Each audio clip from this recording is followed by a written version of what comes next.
Welcome to NewsRap Local. I'm your host, Justin Chapman. Thanks for being here. Happy Pride Month.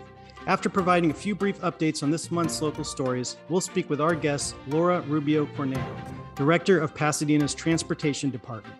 But before we get started, let's check out these Pasadena media news briefs.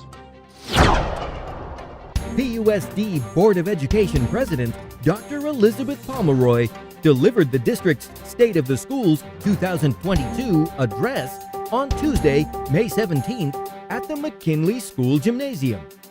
Pomeroy's speech was centered around progress within the district and included a speech by a PUSD student who entered the district's dual immersion program as a kindergartner in 2009, the first year the program was offered.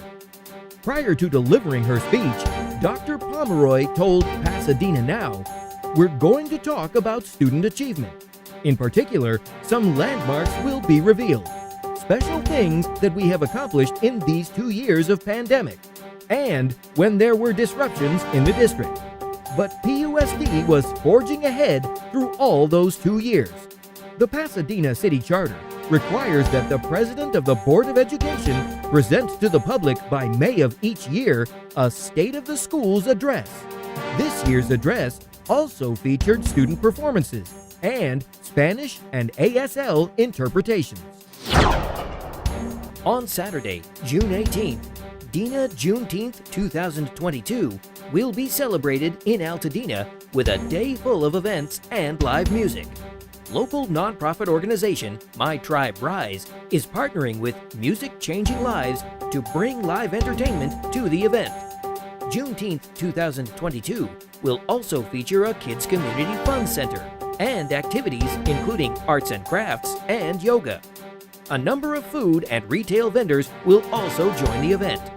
Additional organizers include Rhythm of the Village, Dr. Sandra E. Thomas of the Altadena Town Council, and Rhonda Shorter of Miss Rhonda's Crack and Pop Gourmet Popcorn. Juneteenth National Independence Day commemorates the end of slavery in the United States. President Joe Biden signed a bill last year making Juneteenth a national holiday after the House and the Senate passed the bill. The event starts at 10:30 a.m. at a location yet to be announced. Last year, more than 100 residents celebrated Juneteenth at Charles White Park in Altadena. Huntington Hospital has introduced its new name and logo. The hospital, its physician group, and all of its outpatient programs and locations will now be under the umbrella of Huntington Health, an affiliate of Cedars-Sinai. Established in 2017, Cedars-Sinai Health Systems provides a platform for high-quality healthcare institutions to collaborate and share resources and expertise. It currently comprises Cedars-Sinai Medical Center, Cedars-Sinai Marina Del Rey Hospital, and Torrance Memorial Medical Center. The affiliation between Huntington and Cedars-Sinai Health System went into effect after the organization reached an agreement with the Office of the California Attorney General. The affiliation builds upon Huntington's 128-year legacy, preserving its unique culture as a community institution. In a letter to community supporters, Huntington Hospital CEO Lori Morgan said, "While the inpatient Huntington Hospital remains our flagship, Huntington Health best reflects our scope of services and the growing number of locations where we provide them." In the Good News Department, I've been selected as a finalist for 3 LA Press Club Journalism Awards, including one in the TV Talk/Public Affairs category for hosting this show. Winners will be announced later this month. I'm humbled and honored for the recognition, and I thank Pasadena Media, George Filardo, Aaron Wheeler, and Joshua Morales for making this show possible. And thank you for watching. Another quick note, join the city's Juneteenth celebration tomorrow from 10 to 2 at Robinson Park, or My Tribe Rises Dina Juneteenth Celebration of Freedom, also tomorrow from 10:30 to 4 at Altadena's Metropolitan Baptist Church. Let's turn next to our lightning round of news updates. 1. In May, the city of Pasadena shared the latest draft of the 2021 to 2029 housing element for public review. The housing element allows each city to prepare a community-specific approach to how and where housing will be addressed to meet the needs of the community. The draft is available on the city's planning department website, cityofpasadena.net/planning. The City Council is expected to consider adoption of the housing element this month. 2. Election officials are still counting ballots from last week's election, but the outcomes are coming into focus. If numbers continue to hold, Jason Lyon will avoid a runoff and win the District 7 City Council seat. Incumbent John Kennedy looks to have kept his District 3 seat, and Jess Rivas ran unopposed in District 5. In the PCC Board of Trustees races, it looks like Steve Gibson will win incumbent Berlinda Brown's Area 3 seat. Christine Kwong maintains her lead ahead of incumbent Linda Wah's Area 5 seat. And for Area 7, incumbent Anthony Fellow currently has 50.17% of the vote. It appears to have been a changed election over at PCC following recent votes of no confidence in its leadership by faculty. More than 360,000 votes have yet to be counted in LA County, so results are not yet final. 3. City Council conducted the second reading of an ordinance that extends the period in which cannabis retailers must obtain permits from 36 months to 48 months. 4 cannabis retailers have opened in the city: Varda, Essence, Harvest, and Sweet Flower. A city staff report said the 5th approved retailer, Atrium, is having trouble finding a location. 4. Landmark Theaters has entered into a long-term lease agreement for the Laemmle Playhouse 7 movie theater in the Playhouse District. It will continue to be an art house theater, and Landmark plans to make renovations to reflect their luxury style, including upgrading the sound and projection systems and installing comfortable seats. The concession stand will offer gourmet and healthy food, as well as traditional theater staples, beer and wine, and soon full spirits. The building was recently sold to GD Realty, and plans for a development there did not include a movie theater when it went before the Design Commission. So the community was concerned that the theater would cease to exist. Now, the theater is expected to reopen this summer. 5. Jens Wyden, the Rose Bowl's Chief Revenue Officer, will be the new General Manager and CEO of the Rose Bowl Operating Company, effective July 1st, pending formal approval of the full board of directors in the coming weeks. Wyden will replace Daryl Dunn, who is retiring as of June 30th after more than 20 years leading the stadium. Meanwhile, a city staff report predicted that the Rose Bowl will have a net loss between $4.6 to $7.6 million between 2023 and 2027.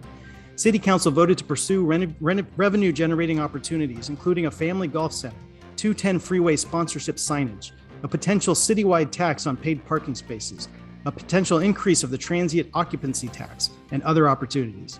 The council also approved the fiscal year 2023 budget plan for the RBOC, which reported the city covered more than $9 million of the stadium's debt this fiscal year. 6. Additional emergency drought measures are now in effect in Pasadena and across the state. There is now a ban on watering non-functional turf at commercial, industrial, and institutional locations. That does not include recreational or community uses. For residential measures, Pasadena is already observing level 2 conservation restrictions, which limits outdoor watering to 2 days per week from April to October and 1 day per week from November to March. Nearly 94% of California is experiencing severe drought. 7. The Pasadena Public Health Department is proposing a $20 million budget for fiscal year 2023, which is a 5.4% decrease from the current budget. Department Director Dr. Ying Go said grants make up 78% of the department's revenue, and that revenue is expected to decline in the coming year. The smaller budget comes at a time when COVID case numbers are rising and monkeypox cases have been confirmed in LA County. This week, an FDA advisory committee voted unanimously to approve Moderna and Pfizer COVID vaccines for children under 5. 8. The new 1 million square foot development at 100 West Walnut Street in Old Pasadena, near the 134 and 210 freeway interchange, includes a historical art installation and monument consisting of 10 bronze interpretive plaques, which highlight the history of the African American, Asian American, and Latino communities who were forcefully displaced by the construction of those freeways in the 60s and 70s. The plaques were written by Heather Lindquist and designed by Jennifer Bresler. 9. At a meeting of the Civilian Police Oversight Commission earlier this month, newly hired independent police auditor Richard Rosenthal vowed to help enhance police accountability within Pasadena.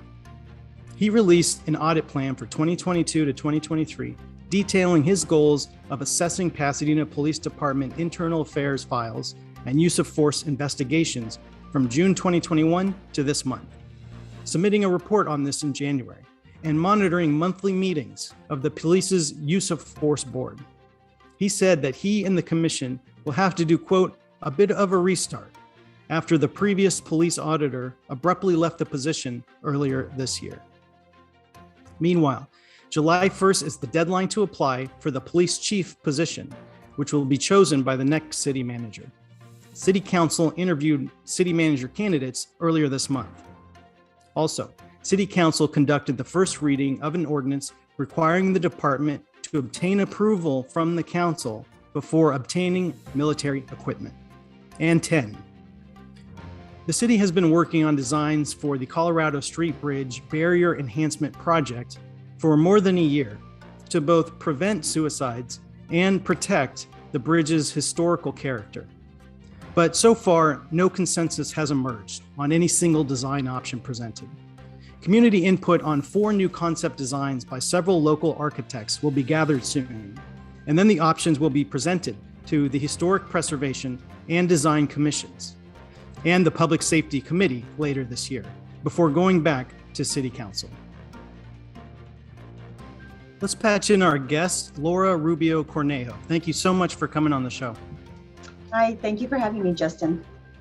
Laura has been Pasadena's Director of Transportation since 2019. She has served as the Deputy Executive Officer of Countywide Planning with LA Metro, and she's also provided technical support and guidance to the 88 cities in LA County for their respective projects. Prior to joining LA Metro, Cornejo was the Interim Director of Transportation and Manager of Strategic Planning and Intergovernmental Relations with the City of Montebello.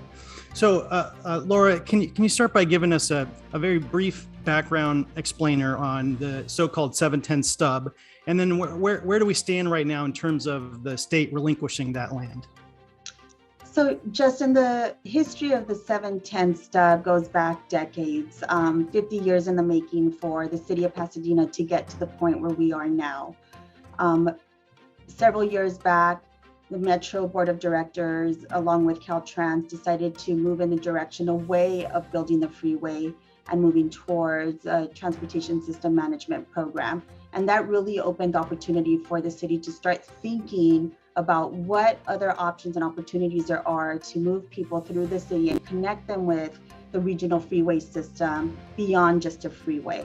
And so for the last 3 years or so, the city has been working very closely with Caltrans in working towards having that corridor relinquished back to the city so that we could really start to rethink mobility along that corridor and really bring it back to a neighborhood scale, making sure that people feel comfortable walking, bicycling along that corridor while also still being able to connect to the freeway system. Mm-hmm. Where we stand now, we have been very successful in working with Caltrans. They have been very collaborative throughout this process. We have a relinquishment agreement in place, which both the city of Pasadena has signed off on, Caltrans has signed off on, and we are waiting to be considered by the California Transportation Commission, who has a final determination as to whether they would concur with the relinquishment agreement. Mm-hmm. So those are the next steps. California Transportation Commission will take it up, and then what happens after that? So after the California Transportation Commission considers the item and presumably concurs with the recommendation, the corridor turns over in ownership to the city. So we're talking about 40 acres between Union Street in Columbia to the south, between St. John and Pasadena Avenue on the eastern and western boundaries. We would continue to work closely with Caltrans, work closely with the Federal Highways Administration as we move forward into the next phase of this effort, which is really working with the community to envision what those final connections will look like, what the street network will look like, and if there will be any other land uses aside from addressing the transportation needs of the area. Mm-hmm. And assuming it gets approved, does that mean the city owns that land outright? We would own the land. We would still, as I mentioned, need to work with the Federal Highways Administration as we move forward, but the land would belong to the city. Gotcha. And so how will the city ensure that the Pasadena community has a say on what that land gets used for and what gets developed there? And how long do you envision that process taking? So I would say there are two parallel processes that the community can anticipate. There's the longer term vision, which will look very much like what the city has already been engaged in with the kind of a specific plan process where we will look at the area, look at potential land uses, look at the connections that need to be made, what transportation uses we want to see there. Ideally, that would be multimodal in nature. And so that's a longer process that will take multiple years in the making to plan it, and then really comes a step of implementation. So recognizing that process takes quite some time, we also recognize that there needs to be some more immediate changes to the area in order to make sure that it starts to function and operate at a different level, right? At a more human scale, and is more pedestrian friendly, bicycle friendly, and multimodal. So that process is really about identifying near-term projects that focus primarily on three things. One is really optimizing the corridor, making sure that it's operating more efficiently, that we're connecting to the system in a way that continues to be safe and efficient. The other one is modernizing the corridor. There are parts and infrastructure there that there have been years where it hasn't been touched in decades. So we want to make sure it's brought up to kind of modern technology. And the third is making sure that it's multimodal. Even as we start thinking about the longer term process, we want to make sure that now we're addressing lighting, sidewalks, basic infrastructure that can make it more multimodal and accessible to everyone. Mm-hmm. And of course, in the 60s and 70s, when that part of the freeway was built, African American, Japanese American, Latino communities were largely displaced. So how will that be taken into account when determining what that land gets used for? Yeah, there's an unfortunate history that's associated not just with the history of the 710 freeway, but really the freeway system throughout the state and who was impacted most. And that is especially true here in the city. As you know, Justin, the residents that lived in that area were primarily communities of color, low income, 4,000 residents approximately displaced, 1,500 homes were destroyed, and really changed not just the lives of those people, but really, I would say, the fabric and the feel and the culture of the city of Pasadena. So a lot of the work moving forward, we want to acknowledge that, and we want to keep equity kind of in mind. We want to remember who used to be there, provide those opportunities for being able to invite residents and continue to move forward and making sure that our city is diverse. That will happen through the planning process. We want to make sure that we're providing opportunities not just for different diverse voices to be heard throughout the planning process. That is really important, that people with different perspectives, different life experiences be part of that process, but also acknowledge the history and who was there as we move forward in planning what will be there in the future. Mm-hmm. Great. And so let's talk about a couple of other transportation projects around the city. So the grade separation project at California Boulevard and the Gold Line track, that's been canceled, right? So what happened there, and what other project or projects will the Metro funds, the $240 million go toward? So we received about $230 million to grade separate the L line at California. And as we started to do some preliminary work, we started to learn a couple things. One is the level of support that we had anticipated being there. It wasn't as strong from the community. They understood that there was a need to fix that area and make it a little bit more efficient, but they weren't quite sure that a grade separation was really the best solution. Secondly, we developed some initial cost estimates, working very closely with some other agencies. And what we learned was that the cost for that grade separation was really well beyond the funding that had been allocated to us. So City Council directed us to look at other potential projects along that area that still satisfied kind of the funding criteria of that funding source, which is really to provide connectivity along the 710 corridor. We are in the process of identifying a list of projects that would provide mobility options, provide connections to the existing freeway. And a lot of those, going back to kind of an earlier question you posed about those, really looking at those temporary near-term solutions and making sure that they're multimodal. That process is underway. We will be presenting a list to our city council, hopefully later this summer. Ultimately, the Metro Board of Directors will make the determination as to where that funding gets allocated. But we've been working very closely with Metro, working very closely with key stakeholders along that corridor to be able to identify what that project list will look like. And do you know, does that list include some of the items from some of the projects from the 2018 list, like the 210 on-ramp modification on Pasadena Avenue, the sort of St. John Pasadena Wishbone area? I imagine that's tied into the stub process as well. Yes, it will build upon that previous list that had already been vetted publicly, and we will identify new projects, knowing what we now know, having gone through this relinquishment process with Caltrans. We've been able to identify a couple of more opportunities for optimizing that corridor and making it multimodal. Gotcha.